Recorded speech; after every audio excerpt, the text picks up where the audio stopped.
बिस्मिल्लाहिर्रहमानिर्रहीम। आज हम बनाएंगे स्पेशल झटपट से बनने वाली स्वीडिश। आज हम बना रहे हैं बकलावा। बकलावा जो है वो टर्किश रेसिपी है और बहुत ही टेस्टी बनती है। अरब कंट्री में इसे बहुत शौक से खाया और बनाया जाता है। मैं खैबर सऊदी अरब में रहती हूँ, तो यहाँ पे मेरी काफ़ी सऊदी फ्रेंड्स हैं, तो उनके घर जब भी मैं ईद पे जाती हूँ तो वो आगे बकलावा खाने के लिए रखती हैं। तो ये बहुत टेस्टी स्वीडिश बनती है। तो मैंने ये रेसिपी उनसे सीखी है, तो मैंने सोचा कि क्यों ना अपने व्यूवर्स के साथ भी ये रेसिपी शेयर करूँ।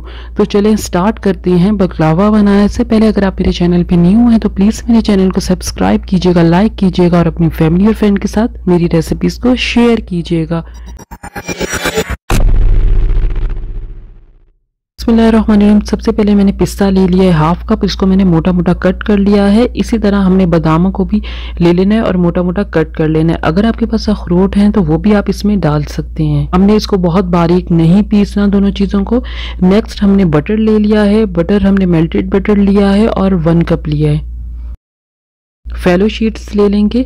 फेलो शीट्स जो है वो ईजिली मार्केट में मिल जाती है। अगर ऐसी कंट्री है जहाँ पे फेलो शीट्स नहीं मिल रही हैं तो आप मुझे कमेंट बॉक्स में कमेंट कीजिएगा, तो इसकी रेसिपी भी मैं आपके साथ शेयर करूंगी।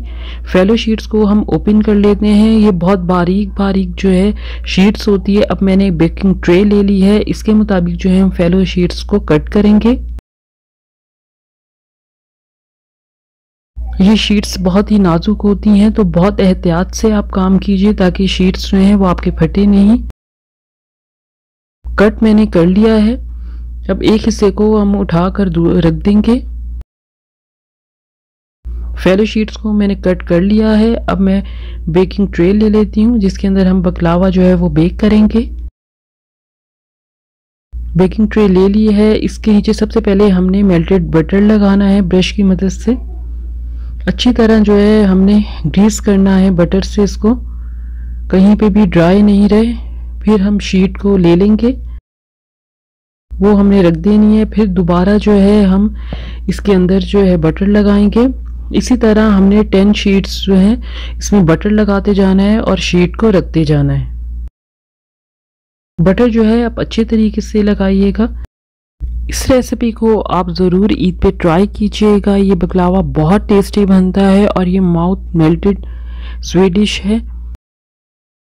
सारी शीट्स जो है हमने रेडी कर ली हैं। तकरीबन हमने नीचे जो है वो 10 शीट्स रेडी की हैं। अब हम इसके ऊपर जो है पिस्ता और बादाम डाल देंगे। पिस्ता और बादाम जो है अपने मोटा मोटा कट करके डालना है। बहुत बारीक पिस्ता और बादाम नहीं पिसे होने चाहिए। अब थोड़ा सा हम इसके ऊपर बटर डाल देंगे। अब दोबारा जो है हम शीट ऊपर रखेंगे। अब दोबारा हम इसके ऊपर जो है फेलो शीट रख देंगे, फिर बटर लगाएंगे, फिर फेलो शीट को रखेंगे, फिर दोबारा बटर लगा रहे हैं। इसी तरह हमने जो है 10 शीट्स को ऊपर रख देना है। पहले बटर लगाना है और फिर शीट को रख देना है। एंड में जो है हमने अच्छा सा बटर लगा लेना है ऊपर।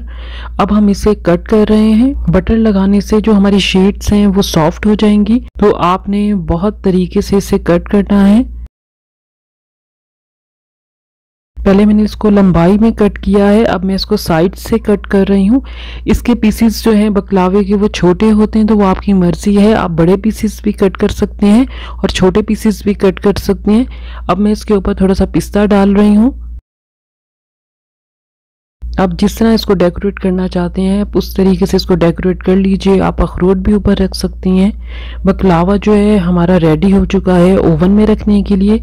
ओवन को मैंने पहले ही प्रीहीट करने के लिए रख दिया था 10 मिनट पहले। इसको बेक करेंगे 220 पे 45 मिनट के लिए। बकलावे को हमने ओवन से निकाल लिया है। अगर आपके पास ओवन नहीं है तो आप नॉर्मल जैसा केक बेक करते हैं इस तरह आप जो है बकलावे को भी बेक कर सकते हैं। शुगर सिरप जो है मैंने पहले से रेडी करके रखा हुआ था। ये नॉर्मल शुगर सिरप है जो हम मिठाइयों के लिए बनाते हैं। वो ऊपर से हम बकलावे के डाल देंगे और इसको 5 मिनट के लिए हम रेस्ट पे रख देंगे ताकि जो बकलावा जो है हमारा सॉफ्ट हो जाए। बकलावे को मैंने कट कर लिया है। आपकी मर्जी है, आप इसे थिन भी बना सकते हैं और अगर आप चाहें तो आप इसकी लेयर को थोड़ा सा मोटा भी कर सकते हैं। तो माशाल्लाह से बहुत ही टेस्टी हमारा बकलावा जो है वो रेडी हुआ है। ऊपर से ये क्रिस्पी होता है और अंदर से बहुत सॉफ्ट होता है। तो अगर आपको मेरी ये रेसिपी अच्छी लगी है तो लाइक करना आपने बिल्कुल नहीं भूलना, सब्सक्राइब कीजिएगा मेरे चैनल को और अपनी फैमिली और फ्रेंड के साथ भी मेरी रेसिपीज़ को शेयर कीजिएगा। दुआओं में याद रखिएगा। अल्लाह हाफिज़।